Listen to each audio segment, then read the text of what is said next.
परळीत दिवसाढवळ्या अपहरण. ऊस तोडणीच्या उचल पैशांवरून तरुणाला गाडीत टाकून पळवले.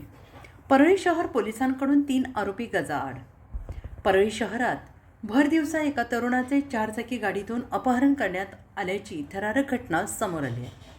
ऊस तोडणीच्या कामासाठी घेतलेल्या उचल पैशांच्या वादातून हा गंभीर प्रकार घडलेला असून परळी शहर पोलिसांनी 24 तासांच्या आत धडक कारवाई करत 6 पैकी 3 आरोपींना बेड्या ठोकल्यात.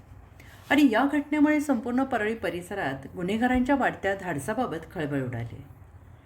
मिळालेली माहिती अशी की परळी येथील स्वाभिमान नगरचे रहिवासी विनोद नवनाथ वैरागे यांनी ऊस तोडणीच्या कामासाठी उचल पैसे घेतले होते आणि याच पैशांच्या आर्थिक व्यवहारावरून परभणी जिल्ह्यातील काही जणांशी त्याचा वाद सुरू होता. शुक्रवार दिनांक 19 जून सकाळी 9 वाजण्याच्या सुमारास विनोद वैरागे हे परळीतील अरुणोदय मार्केट परिसरात आले होते. तिथे दबा धरून बसलेल्या आरोपींनी त्यांना गाठले आणि जुन्या वादावरून वाद घालण्यास सुरुवात केली. हा वाद एवढा वाढला की सर्व आरोपींनी संगनमत करून विनोद वैरागे यांना लाथाबुक्क्याने बेदम मारहाण करून शिवीगाळ करण्यास सुरुवात केली.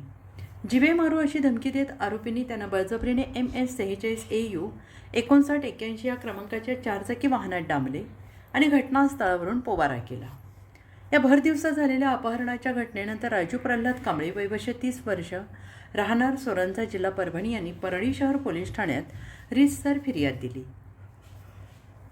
पोलिसांनी तात्काळ तपासाची चक्रे फिरवत परभणी जिल्ह्यातील सायखेडा आणि निपाणी येथील 6 आरोपींविरोधात गुन्हा दाखल केला आहे. आणि यातील अप्पाराव उर्फ मारुती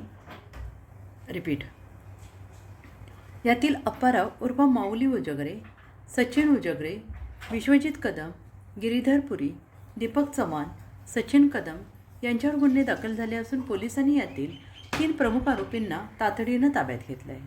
परळी शहर पोलीस ठाण्याचे प्रभारी अधिकारी पोलीस निरीक्षक नाचन साहेब यांच्या मार्गदर्शनाखाली पोलीस उपनिरीक्षक अमोल शिंगणे हे या प्रकरणाचा पुढील तपास करत आहेत. फरार असलेल्या